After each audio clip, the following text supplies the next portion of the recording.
अगर paid course आपने नहीं लिया है तो आप पेड कोर्स पे भी जा सकते हो, क्योंकि मैंने वहां पर आपके लिए टॉपिक डिकोड ऑलरेडी किए हुए हैं।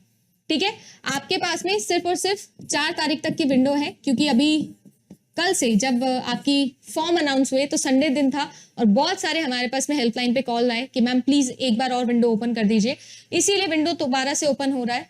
अगर आप लेना चाहो, पेपर 1 की प्राइस आपके सामने है, ठीक है ना। और मैं ये भी बता दूं कि 10% डिस्काउंट भी आप लोगों को मिलेगा, ठीक है, अभी क्योंकि गांधी जयंती है, तो इसी बिहाफ पर लास्ट टाइम है, फाइनल आपकी अपॉर्चुनिटी है। अगर आप पेपर 1 लेना चाहते हो जिसमें आपको पीडीएफ मिलेगी क्लासेस की और 2022 के और 23 के सॉल्यूशन मिलेंगे, तो ये सारी चीजें मिलेगी वीडियो कोर्सेज के साथ में। अगर आप लोग लेना चाहते हो तो ये पेपर 1 का है। अगर आप ओनली पेपर 2 का लेना चाहते हो तो ओनली पेपर 2 भी है, 10% डिस्काउंट के बाद की प्राइस लिखी हुई है, ठीक है, इसमें भी सेम ही चीज है, ठीक है ना। अब ये जो है ये आपके पास में ज्योग्राफी का अवेलेबल है, ठीक है, कुछ दिनों में क्रैश कोर्स आ जाएगा। कंप्यूटर साइंस का है, हिस्ट्री का है, पॉलिटी का है, ठीक है ना, एजुकेशन सब्जेक्ट का है, कॉमर्स का है, इकोनॉमिक्स का है, पब्लिक एडमिनिस्ट्रेशन का है और होम साइंस का है, ठीक है। मैं जितना कर सकती थी 1 2 3 4 5 6 7 8 9 सब्जेक्ट्स आप लोगों के लिए कर दिए। अगले साल में कोशिश करेंगे कि जेआरएफ अड्डा आपके लिए और सब्जेक्ट्स इंक्लूड कर ले, ठीक है, पर जितने हैं सब अपन ने कर दिए हैं। आपको ऐसा लगता है नहीं मैम हमको कॉम्बो में जाना है, पेपर 1 प्लस पेपर 2 में जाना है, तो मैं फिर बता दूं वीडियो कोर्सेज मिलेंगे जिसमें मैं अब आप लोगों को पता ही है कि नवंबर मैंने पूरा अपने लिए रखा है। रिकॉर्डिंग क्लासेस जितनी भी है सारी की सारी अक्टूबर में एंड हो जाएगी, मैं अक्टूबर में खत्म कर दूंगी सारी रिकॉर्डिंग आपको देके, फिर आपके आ जाएगा नवंबर। और नवंबर में एक तो टेस्ट सीरीज आएगी, दूसरी चीज नवंबर के अंदर जो है वो मैं आप लोगों के लिए लाइव मिसलेनियस सेशन लाऊंगी। अभी भी मैं हफ्ते में ऑफकोर्स लाइव लेती हूँ आपके लिए 4 क्लासेस, 4+2 का चलता है scheme, but still November full on सिर्फ और सिर्फ पेपर 1 का भी और पेपर 2 का भी लाइव माहौल ही रहने वाला है। तो अगर आप ये लेना चाहते हो तो ये आपके लिए अलग चीज है वीडियो कोर्स के साथ में, ठीक है ना। इसमें भी 2023 का और 22 का प्रीवियस ईयर सॉल्व होता है एवरी सैटरडे। हैंडबुक मिलती है पेपर 2 की, ठीक है ना, पेपर 1 नहीं है, पेपर 2 की हैंड रिटन नोट्स है जो कि मेरे नोट से बनाए हुए वो आपको मिलेंगे। टेस्ट सीरीज है पेपर 1 प्लस पेपर 2 की, ये जो टेस्ट सीरीज है इसमें आपको 20 मॉक टेस्ट मिलेंगे, ठीक है ना, 20 मॉक टेस्ट मिलेंगे आप लोगों को। तो ये पेपर 1 और पेपर 2 दोनों की मिलेगी। 10% डिस्काउंट के बाद इसका प्राइस है 10,799।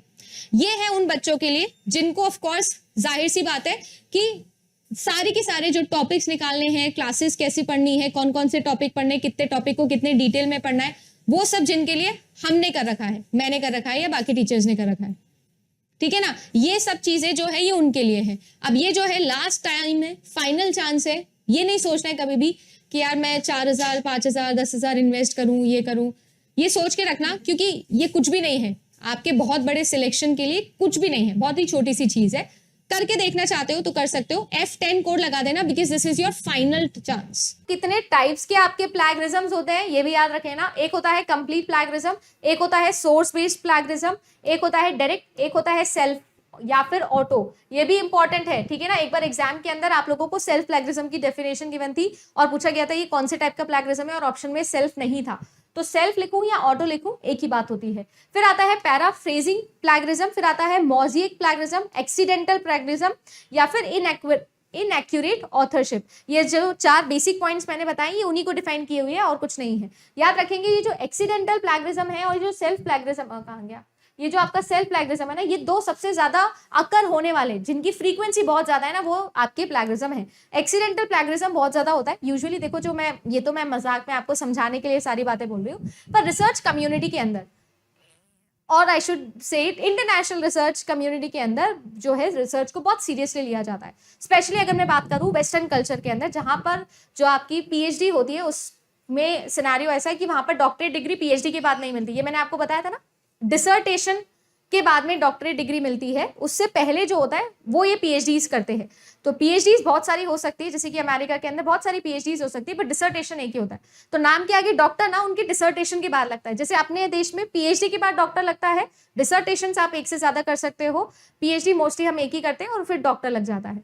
वहां पर उल्टा होता है। तो वहां पर जो पीएचडीज हैं वो बहुत सीरियसली ली जाती है और डिसर्टेशन की जैसे काम किया जाता है, क्योंकि वो प्रैक्टिकल वर्क पे ज्यादा ध्यान देते हैं। तो वहां पर ना एक्सीडेंटल प्लैगरिज्म होने के बहुत ज्यादा चांसेस हो जाते हैं। इंटेंशनली नहीं करते है ना, अनइंटेंशनली हो जाती है उनसे प्लैगरिज्म, ठीक है, ये उनके लिए ही है। तो ये सारे इसके हिंदी नाम भी है भाई, याद रख लीजिएगा, आपको हिंदी वाले जितने अपने बच्चे ना वो भी याद रख लेना, ठीक है। अब देखो सिनेरियो ऐसा है कि मैं एक एक करके सबको समझाती हूँ, इनके कीवर्ड्स आपको समझा दूंगी और इसी क्लास में याद करना है सो दैट आज के बाद क्वेश्चन कभी गलत ना हो।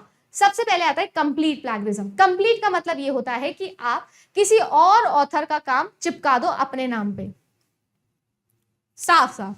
वो जो मैंने आपको एग्जांपल दिया ना, बस इंडेक्स उठा के हटाया, खुद का नाम इनका इंडेक्स लगाया और फाइल दे दी सर को कि सर चेक कर लीजिए, ठीक है, कुछ काम खुद से ही किया नहीं। यानी कंप्लीट प्लैगियरिज्म का मतलब होता है बेहद इंतहा खतरनाक लेवल की बेइज्जती और बदतमीजी करना। नेक्स्ट आता है आपका सोर्स बेस्ड। सोर्स बेस्ड का मतलब ये है कि आपने जो रेफरेंस दिया है वो एक ऐसे बंदे का दे दिया है कि जो एग्जिस्ट ही नहीं करता है, या आपने इनएक्यूरेट तरीके से रेफरेंसिंग करी है, इसे हम लोग कहते हैं सोर्स बेस्ड प्लैगियरिज्म। आगे आता है आपका डायरेक्ट प्लैगियरिज्म। डायरेक्ट प्लैगियरिज्म का मतलब ये होता है कि टेक्स्ट को कॉपी करना एकदम वर्ड टू वर्ड, एकदम exact word to word copy कर लेना किसी का काम, ठीक है ना, एकदम वर्ड टू वर्ड कॉपी करना किसी की कोई चीज और फिर उसको रेफरेंसिंग में नहीं देना, ठीक है, उसको साइट नहीं, मतलब उसको आप लोगों ने बेसिकली एक्नॉलेज नहीं किया, क्रेडिट नहीं दिया, ठीक है ना। डायरेक्ट और कंप्लीट में डिफरेंस है। कंप्लीट में तो सब कुछ ही कॉपी पेस्ट हुआ है, उसने खुद ने कुछ भी काम नहीं किया है। यहाँ पर मान लीजिए कि अगर 100 पेज थे तो 100 में से मैं ये कह रही हूँ कि 10 पेज में ऐसा किया होगा कि वर्ड टू वर्ड कॉपी, अगर एक लाइन भी वर्ड टू वर्ड लिख दी तो वो डायरेक्ट में ही आती है। नेक्स्ट आती है आप लोगों की सेल्फ या ऑटो, जिसमें मैंने आप लोगों को बताया भी था कि मेजर पार्ट जो है आपके काम का वो आपने क्या किया है, रीयूज कर लिया है, उसी को रीयूज करके आपने नए तरीके से देने की कोशिश करी है।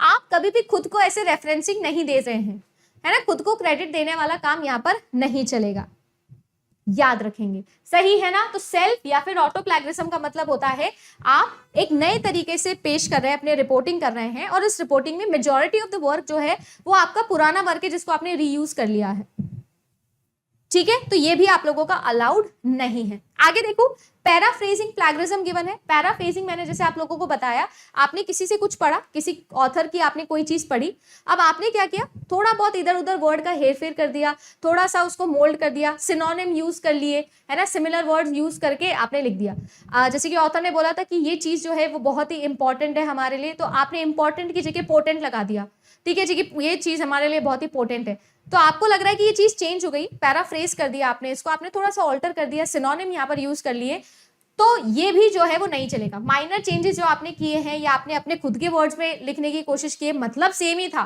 तो ये भी नहीं चलेगा, ठीक है ना। इसे हम लोग कहते हैं पैराफ्रेजिंग प्लैगियरिज्म। देन आता है आप लोगों का मोज़ेक। मोज़ेक का दूसरा नाम होता है पैचवर्क, ये भी याद रखेंगे, ठीक है। जहाँ मोज़ेक का दूसरा नाम होता है पैचवर्क प्लैगियरिज्म। इसका मतलब ये होता है कि आप क्या करने की कोशिश कर रहे हैं, आपने लाइन को कंप्लीट करने के लिए इन बिटवीन जो है वो किसी दूसरे ऑथर की लाइन को उठा के चिपका दिया, कनेक्ट करने की कोशिश करी, है ना, जबरदस्ती अपने स्क्रिप्ट के अंदर in order to complete your sentences in between lines आपने किसी दूसरे ऑथर की लाइंस को। एक होता है एक्सीडेंटल, जो मैंने अभी आपको बताया था, इंटरनेशनल कम्युनिटी में बहुत ज्यादा ये हो जाता है, इसे हम लोग बोलते हैं अनइंटेंशनल तरीके से। मान लीजिए कि आप लोगों ने क्या करा, आप लोगों ने अनइंटेंशनली पैराफ्रेजिंग कर दी या आपने नेग्लेक्ट कर दिया, ठीक है ना, कॉपी कर दिया गलती से, तो इसे हम लोग बोलते हैं एक्सीडेंटल प्लैगियरिज्म। देखो बात ऐसी है कि आप पकड़े किसी में भी जाओ, पकड़े आप किसी में भी जाओ, बोलते आप यही हो कि बाय एक्सीडेंट हो गया। जैसे ड्राइव कर रहे होते हैं, हेलमेट नहीं लगाया या कुछ गड़बड़ हो गई, तो जैसे ही ट्रैफिक पुलिस वाले अंकल पकड़ते हैं तो अरे अंकल मैं तो यहीं रहता हूँ, वो गलती से मिस हो गया हेलमेट, अभी मैं पहन के आता हूँ, आप 2 मिनट दो मुझे, तो वो वाला चीज हो जाती है। एक्सीडेंटल प्लैगियरिज्म बहुत डिफिकल्ट होता है। देन एक और आता है इनएक्यूरेट ऑथरशिप। इसका मतलब ये होता है कि आपने क्या किया है, एक्नॉलेजमेंट ठीक तरीके से नहीं दिया है, ठीक है ना, आपने जो एक्नॉलेजमेंट है वो ठीक तरीके से नहीं दिया है, ठीक है ना। रेफरेंसिंग करने के भी अलग अलग तरीके होते हैं, ऑथरशिप देना अलग बात होती है, एक्नॉलेजमेंट देना अलग बात होती है, किसको दिया है ये भी मैटर करता है,